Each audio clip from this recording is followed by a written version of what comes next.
Europe 1, bonjour la France. Daphné Burki.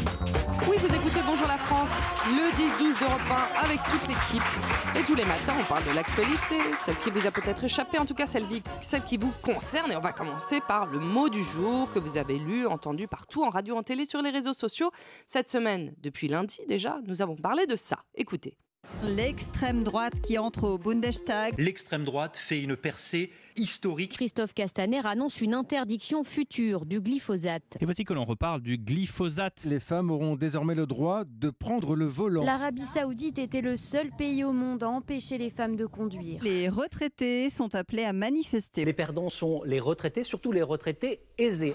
Donc les mots du jour de cette semaine, extrême droite, glyphosate, conduire, retraité. Mais aujourd'hui, vendredi, Ariel Wiesman, vous ne vous laissez pas dépasser par l'actualité. C'est vous qui choisissez votre mot et vous avez justement souhaité nous parler d'un mot que l'actualité a peut-être trop peu relayé. Et pourtant, il concerne plus que jamais des millions de Français, le chômage.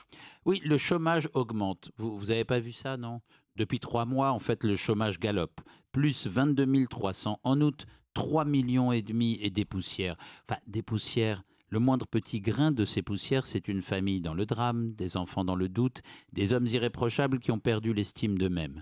Un chiffre, aussi précis et évocateur soit-il, c'est toujours et forcément la simplification d'une terrible complication humaine. Un chiffre, c'est des millions de fois un drame, oui. Et pourtant, dit-on partout, l'économie va mieux. Tous les indicateurs sont au vert, mais l'économie, c'est qui ? C'est pas un cœur qui bat, ni une main qui se crispe à l'annonce d'une mauvaise nouvelle. You're fired. La phrase emblématique du cynisme satisfait du nouveau maître du monde, élu pour son sens de l'action. Sa main, à lui, elle ne tremble pas.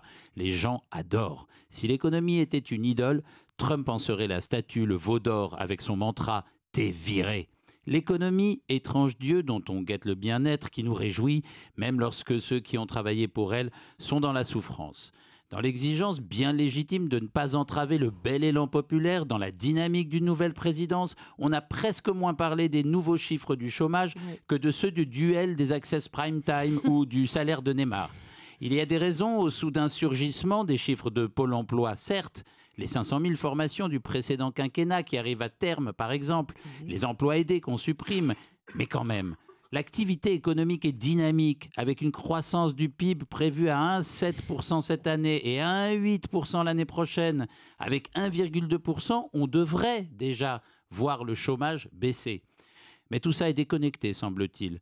De plus en plus, on a l'impression que le nouveau Graal libéral, l'idéal social de l'ordre nouveau, à savoir le moral des chefs d'entreprise, n'a déjà plus rien à voir avec la création d'emplois.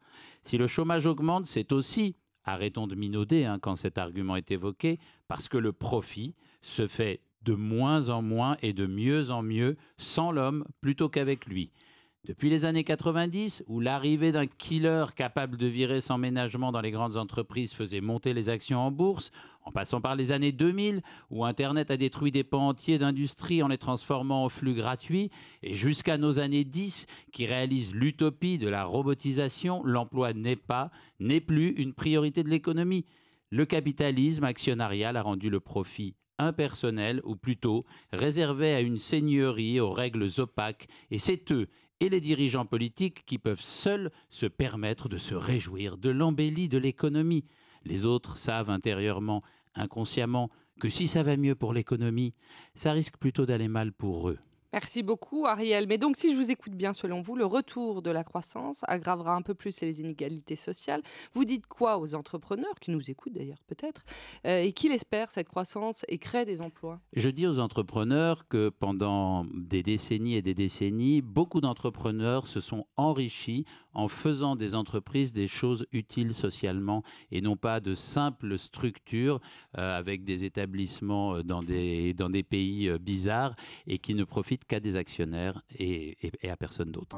Europe